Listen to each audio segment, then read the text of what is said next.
भाऊ नमस्कार. नमस्ते नमस्ते. सत्यशीलदादा शेरकर यांना जुन्नर विधानसभेची महाविकास आघाडीची उमेदवारी मिळालेली आहे. तुम्ही त्या गावचे नागरिक आहात, शेतकरी संघटनेचे युवकचे अध्यक्ष आहात.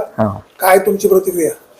हो का, या ठिकाणी खरं तर शिवजन्मभूमीला आणि आमच्या तालुक्यातील जुन्नर विधानसभा मतदारसंघातील शिरोबुद्रुक गावातील विघ्नर सहकारी सहकार कारखान्याचे चेअरमन सत्यशीलदादा शेरकर हे आमच्या गावचे असल्यामुळे त्यांना शरदचंद्र पवार साहेब यांच्या गटातून त्यांना आज उमेदवारी त्या ठिकाणी मिळालेली आहे. त्याबद्दल मी खरं तर ग्रामस्थांच्या वतीनं आणि तालुक्यातील शेतकरी आणि कष्टकरी जनतेच्या वतीनं मी त्यांना धन्यवाद देतो. येत्या काळामध्ये भविष्य काळामध्ये शेतकऱ्यांची जी महायुती सरकारने जी अडचण केली, काही शेतकऱ्यांचे अनेक प्रश्न आहेत वाणीसाहेब. पाण्याचा प्रश्न सुटलेला नाही. वडस धरणावरती त्या दिवशी आम्ही त्या ठिकाणी गेलो होतो.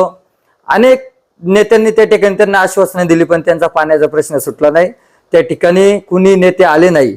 पण सत्यशीलदादा आम्ही त्या ठिकाणी ज्यावेळेस आंदोलन केलं त्यावेळेस त्यांनी त्या ठिकाणी येऊन आम्हाला त्या ठिकाणी भेट दिली आणि तिथल्या लोकांनाही त्यांनी आश्वासित केलं का जरी तुमचा हा पाण्याचा प्रश्न आत्तापर्यंत जरी सुटलेला नसला तरी भविष्य काळामध्ये आम्ही तो नक्कीच त्या ठिकाणी मार्गी लावू, असे त्यांनी त्या ठिकाणी आश्वासन दिलं. आत्ताची परिस्थिती पाहता तुम्ही सांगा, सोयाबीनचे भाव घसरलेले जे आहे, महायुती सरकारने सांगितलं आम्ही 48 रुपये 92 पैशाचा तुम्हाला त्या ठिकाणी सरकारी हमी भाव देतो. सोयाबीनचं उत्पन्न घेऊन कमी निघालेला जवळजवळ महिना होत आलाय, परंतु अजिबात आतापर्यंतही कुणाला 48 रुपये 92 पैशाचा त्या ठिकाणी बाजारभाव मिळाला नाही. त्या ठिकाणी त्यांनी शेतकऱ्यांना तोंडगशी पाडलेलं आहे. नुसतं म्हटले आम्ही त्या ठिकाणी सरकारी दराने त्या ठिकाणी सोयाबीन खरेदी करू, पण केलं नाही. म्हणजे यांनी काय केलं, फसवायचं काम केलंय. त्याच्यामुळे येणाऱ्या भविष्य काळामध्ये शेतकऱ्यांची फसवणूक झाली नाही पाहिजे, त्याच्याकरता आम्ही महाविकास आघाडीचे जे उमेदवार आहे तालुक्यातील सत्यशीलदादा शेरकर यांना त्या ठिकाणी निवडून द्यायचा त्या ठिकाणी ठरवलेलं आहे. आणि भविष्य काळामध्ये जर शेतकऱ्यांची काही जर अडवणूक झाली, पिळवणूक झाली, तर त्या ठिकाणी आम्ही सत्यशीलदादांना त्या ठिकाणी विनंती करून ते त्या ठिकाणी 100% काम ते शेतकऱ्यांची मार्ग लावतील.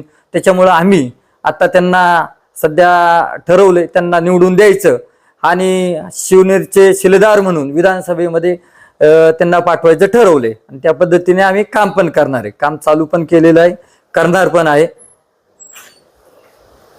थोरवे यांचा व्यक्तिगत पाठिंबा सचिन थोरवे यांचा व्यक्तिगत पाठिंबा की शेतकरी संघटनेचा जाहीर पाठिंबा? आता गाव म्हणून सचिन थोरवे यांचा हा वैयक्तिक पाठिंबा आहे, परंतु भविष्य काळामध्ये ज्या वेळेस काय अडचण येतील, ज्या वेळेस शेतकरी संघटनेचे प्रश्न सोडवले जातील, त्यावेळेस शेतकरी संघटनाही त्यांच्या बरोबर येणारच ना.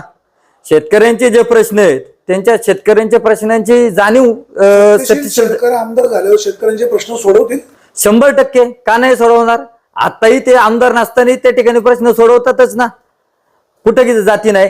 ज्यावेळेस शेतकऱ्यांचे काही प्रश्न असतात त्यापर्यंत ते पोहोचतात, त्यांच्यापर्यंत पोहोचलेले आहेत.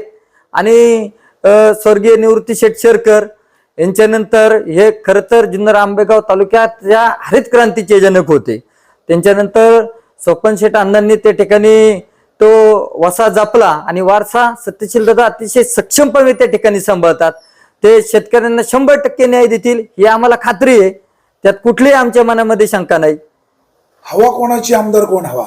आम्हाला तर आमदार जो जनतेच्या सुखदुःखामध्ये आणि शेतकऱ्यांना न्याय देणारा खरा तर त्या ठिकाणी आमदार हवा अशी आमची इच्छा आहे.